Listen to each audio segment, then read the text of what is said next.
I don't know about you, but I desperately need to get back into my productive girly era. So in today's video, I'm going to be trying 10 healthy habits that include things like waking up early, practicing gratitude, reading instead of scrolling, tidying my room, and making sure that I'm putting myself first.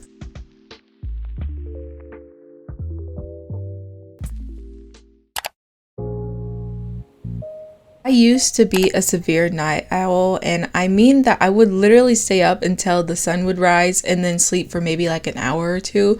But I've switched it up over the past few years. I've been waking up early, and I actually really like waking up early. I feel like I get so much more done, and that I'm more likely to be productive throughout the whole day if I wake up around like 7 or 8 a.m. Plus, I feel like out of all the habits I do daily, my morning routine is the one that I think keeps me the most accountable and the most structured. And the morning is the time that I find to be like the least chaotic for me. So I try to enjoy and incorporate as many small habits as I can during this time. So basically, the habits I usually do in the morning are waking up early, drinking water and making my bed, journaling and making a to-do list, stretching, and sometimes doing a quick workout if I feel like it, and then also reading if I feel like it.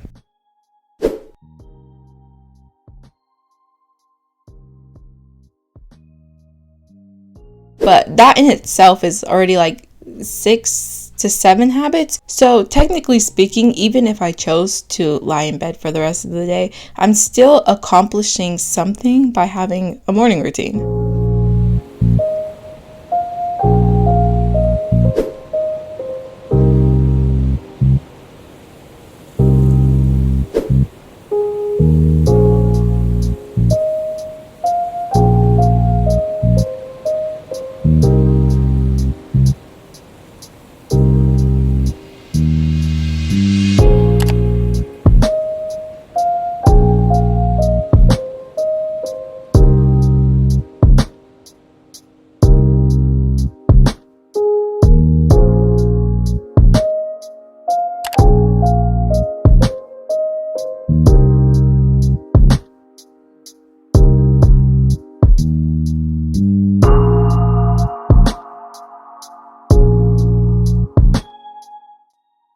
I am feeling inspired. I have been wanting to film this video for the past couple of weeks and it just hasn't worked out, but now it's Monday. I woke up early and I'm gonna get this video done because I think this is gonna be very beneficial for me and motivate me to be very productive throughout the rest of the week. At least the rest of the week. But my room has been a mess. Like I said, I've been trying to film this video for weeks, so I've been kind of putting off cleaning my room because I wanted to clean my room, and I was gonna do it later on today, but it's just a mess. My desk has a whole bunch of dishes on it. My bookshelf is so unorganized. I have clothes everywhere. So I'm gonna take like 10-15 minutes max and clean my space because my mind's been all like this, and I think it's because of this. So I'm gonna clean my room really quick, and then I probably will go and make some breakfast.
if you didn't know, I'm doing this whole like 6-month plan to becoming the best version of myself. And the first 2 months is all about building good habits and building good routines. And so I am rereading Atomic Habits. This is my third time reading it. And if there's one book, like one self-help book that you're looking to read, I would really recommend reading Atomic Habits because it's very helpful for being able to make small changes that really impact your life in a big way. So I was just reading the chapters about environment and how your environment plays a very big role in whether you're gonna stick to a habit or not.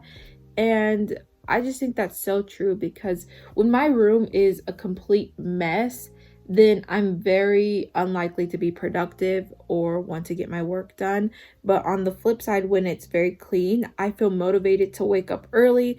I feel motivated to not be in bed all day. I think just having a good environment, it doesn't even have to be like clean. Well, you should have a clean environment, but it's not just about having a clean environment. It's more so about making your environment like more personal to how you feel, like an environment that relates to your personality or just makes you feel good and makes you feel happy. And another thing is to make sure that when you have your environment is to like dedicate certain spaces. Like, you know, I spend most of my time in my room, so I do all of my work here, I do all of my relaxing, I sleep, I watch TV, I read, you know, I do all of my little habits in here.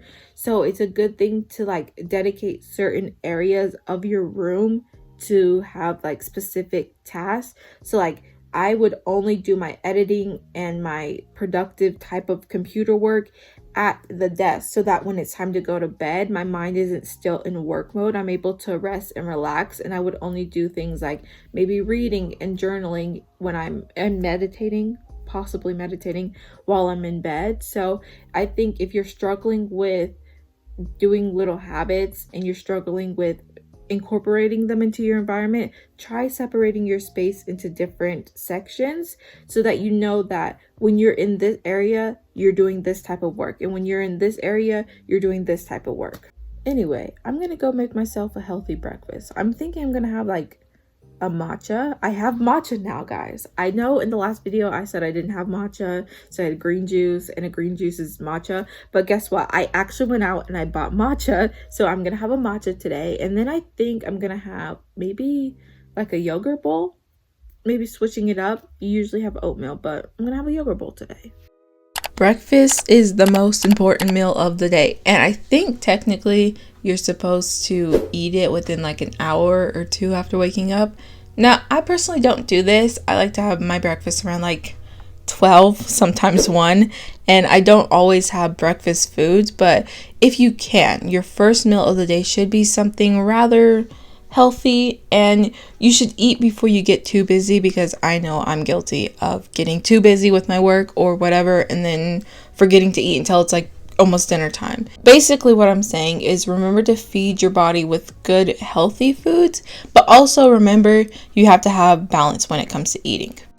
I've been working and editing all day long, but I just got done taking a shower and I'm gonna do my skincare.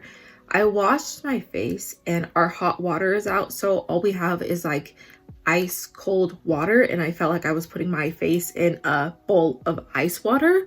But you know what, it actually wasn't as bad. My hands are freezing right now, but I'm gonna just finish up my skincare routine. And my skin has been kind of like not the greatest lately.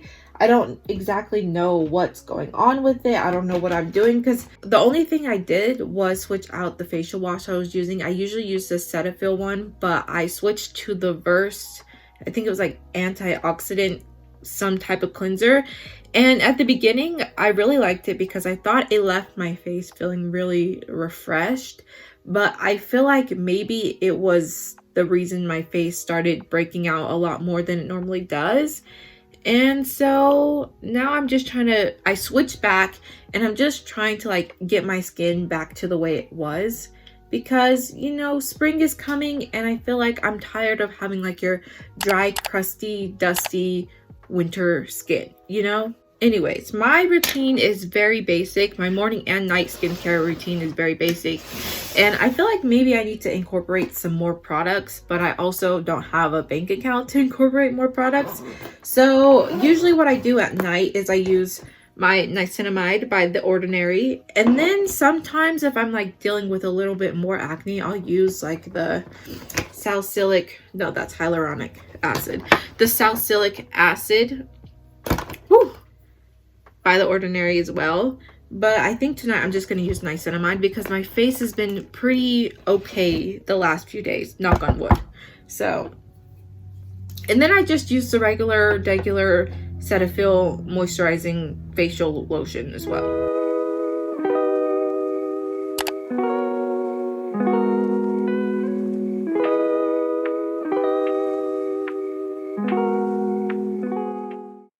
I have been loving the fact that it's been staying lighter later. I can definitely tell that spring is coming, and I love that wholeheartedly.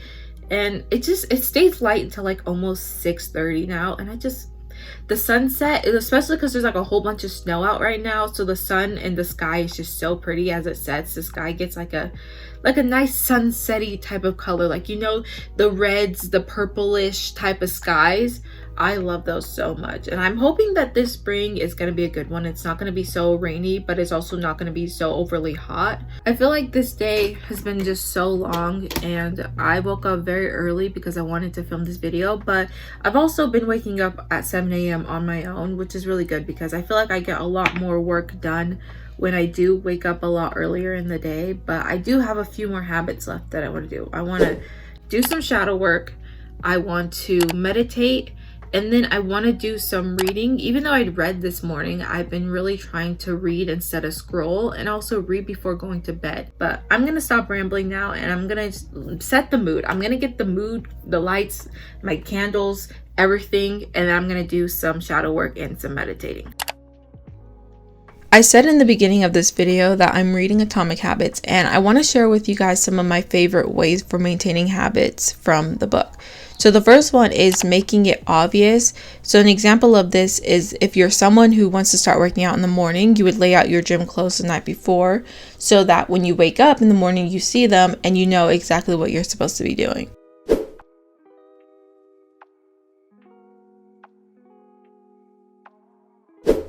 The second way is habit stacking. So this is basically just taking a habit you already do and adding a habit that you want to do right after it. So an example from the book is like, if you drink your morning coffee every single day, that's a habit you do every day. So if you wanted to practice gratitude, you would be like, after drinking my morning coffee, I would say 3 things that I'm grateful for. So that you're basically doing like 2 habits in one. The third one is your environment. So making sure that the habits you want to incorporate are easily accessible in your current environment. And if they're not, or if you have a small space, try to make different sections so that you know that you can do certain habits in certain areas of your room. The last one is creating systems, not goals. So this is basically just focusing on the actual process of doing the habit rather than the end result of the habit.